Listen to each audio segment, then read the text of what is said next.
Welcome to the Italian Wine Podcast's Wine Business Talk series. Every Thursday, we will be connecting with our Italian Wine Podcast listeners all over the globe on all things wine and business. This podcast has been brought to you by Colangelo Partners, the leading fine wine and spirits agency in the US. Visit Colangelo Partners at www.colangelopr.com. Hello, welcome to Wine Business Talk on the Italian Wine Podcast. I'm your host, Juliana Colangelo. One of the keys to building a successful wine brand is building relationships with the trade to get your product onto shelves and on wine lists.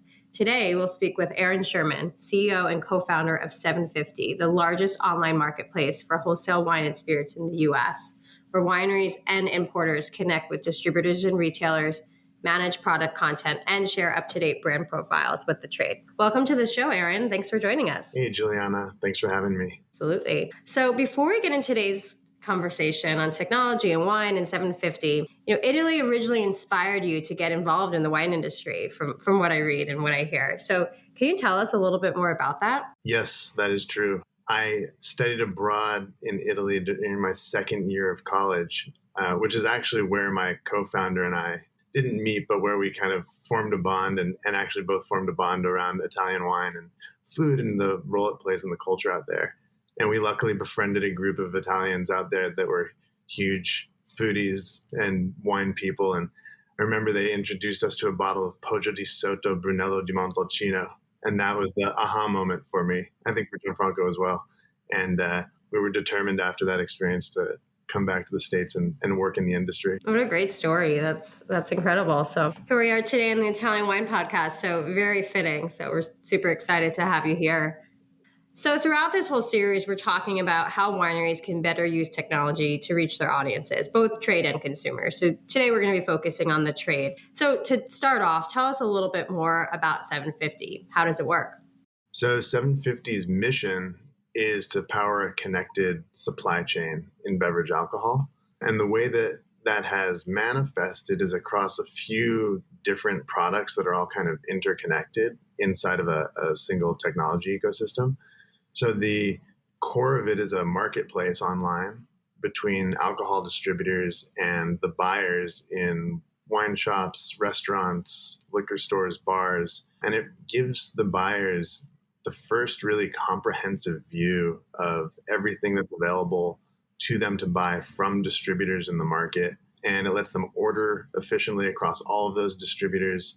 And then for the distributors, it gives their sales reps a set of tools where they have access to content about the brands they're selling and let them kind of organize their sales process and communicate relevant information and make proposals to their customers in a really efficient way.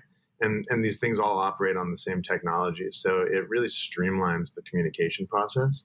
And, that's reached a lot of people in the trade at this point. We have over 1,000 distributors across the US that are on the platform, over 100,000 buyers in retail that have access to it and use it for search and discovery and placing their orders online.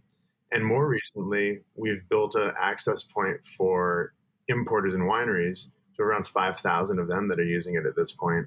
And it's really a streamlined way for them to get information about the US market, kind of understand state by state what is being sold by who, as well as a more streamlined way to kind of communicate about their own products and get that information into the hands of the people who might be selling it and ultimately buying it in retail. Right. So, yeah, we all know how complicated America's three-tier system is, especially for wineries and importers that might be operating outside the States, for example, in Italy. So it sounds like what SevenFifty is doing is making the communication and the information all streamlined in one place and digital as well. Yeah, here in the US, as is the case, I think, in most of the rest of the world, much of the business was run on pen and paper. And I think we were one of the first companies to come in and build some kind of modern web technology around digitizing all of the information and digitizing the buying and selling process. Still a lot to do, but lots of progress made. Definitely. I think in this last year too, I mean, the industry's woken up a little to the power of digital and how important it is to digitize a lot of our processes and systems. But 750 is ahead of the curve in that game. So how can Italian wineries utilize a tool like 750 to connect with some of the key players in the system, the importers, distributors, and buyers? You mentioned that more wineries and importers are using the tool these days. So tell us a little bit more about how that works. You kind of touched on the complexity of the supply chain out here. So, as a winery, they have to find their importer. Maybe they find a national importer who can sell their product to distributors across the country, or else maybe they're having to find multiple importers to get that national footprint. But once they're in the US, by way of the regulation, they're going to be needing to work with 50 or more distributors in most cases to get a national distribution footprint.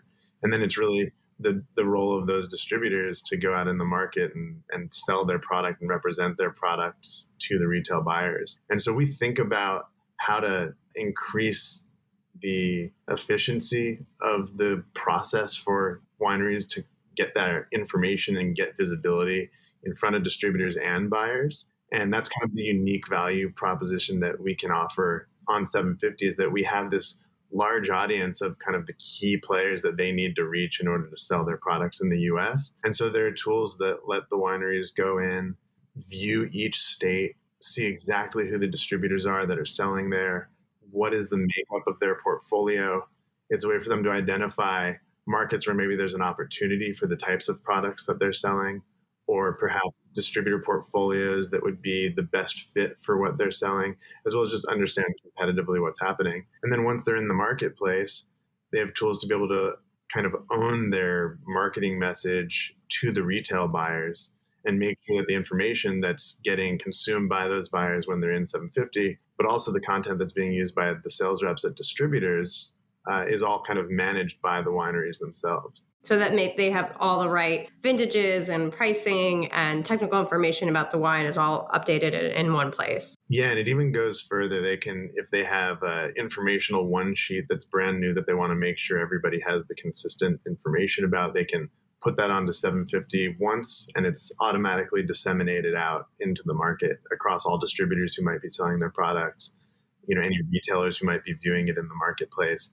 They can upload shelf talkers. If they have an e-commerce design asset that they want to make sure gets on the e-commerce stores of retailers, they can put that out in there as well. So it's really kind of a comprehensive content management and distribution tool. Very cool. That's great. So, prior to the pandemic, a lot of the communication you're talking about would sometimes happen at these big trade shows, right? You walk around and shake hands and look for maybe buyers and distributors to connect with for your brand. So with all of that shut down in 2020 and still shut down in this first half of 2021, how is 750 helping U.S. wine buyers discover new regions, wineries, and products? So there's a couple different touch points where we help with discovery. I mean, the primary one is inside of the marketplace, where a lot of what we help the distributors with is making sure that all of the technical attributes about their products are kind of complete.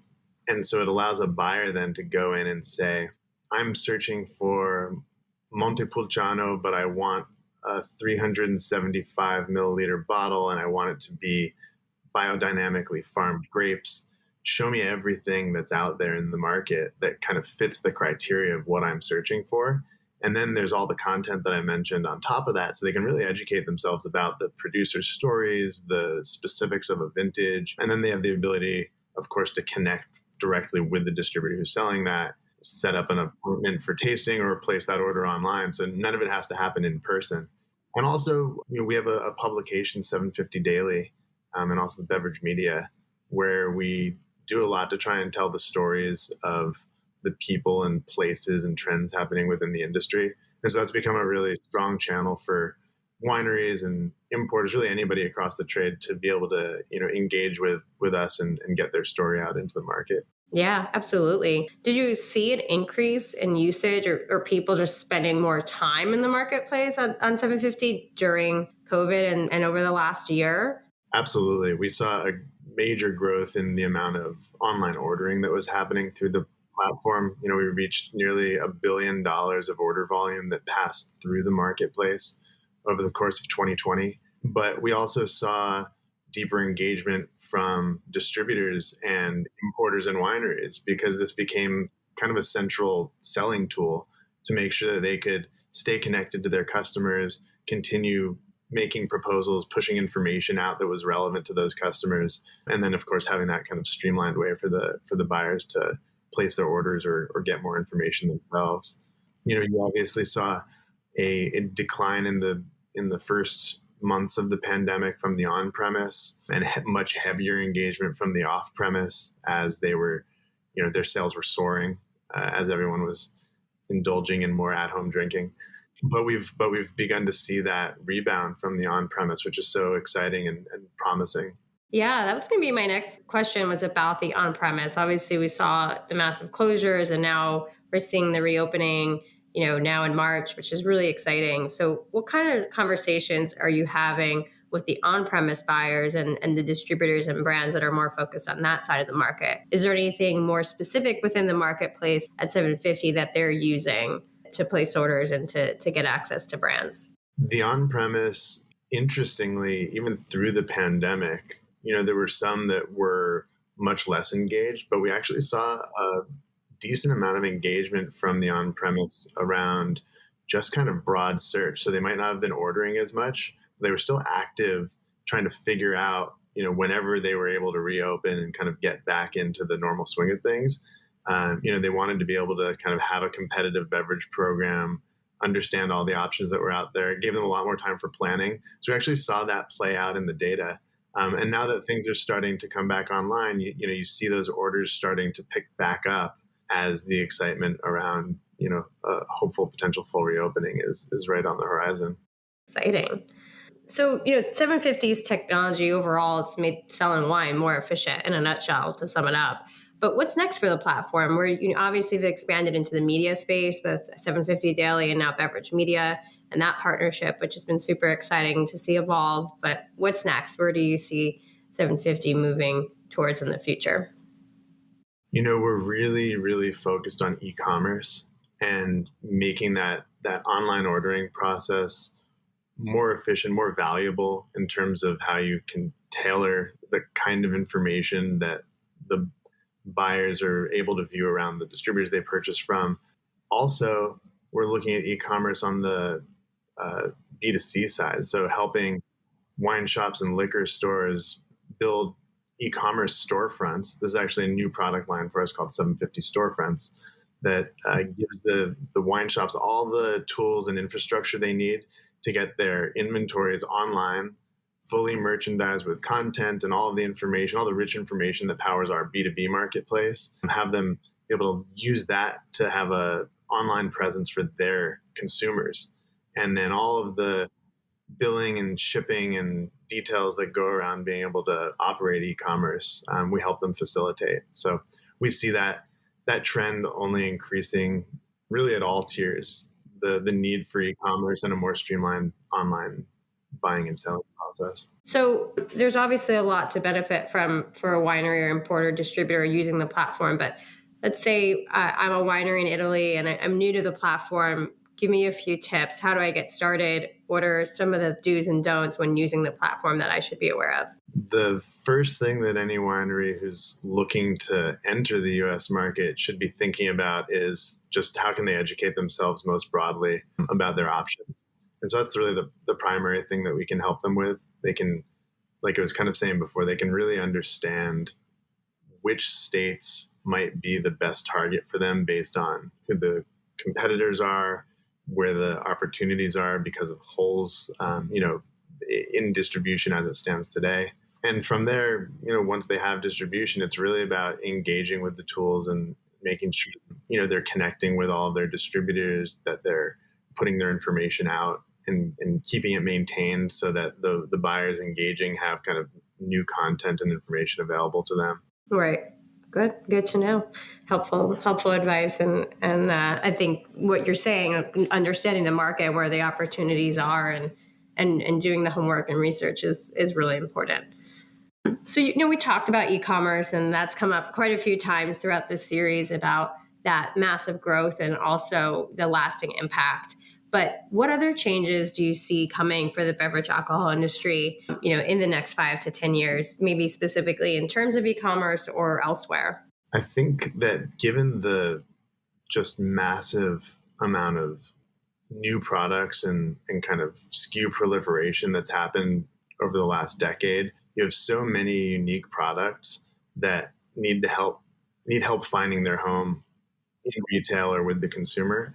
So I think as a lot of these tools evolve and mature, you're going to see a lot more tailored abilities to market products to specific subsets of retailers or specific consumers based on ultimately what they want to be buying. So more specification, hyper segmentation within the market, both at the trade level, B2B, but potentially also B2C, hyper targeting when it comes to social media advertising, right, is something many other industries are doing really well, as I know from the targeted ads I get for clothes and makeup on my Instagram feed.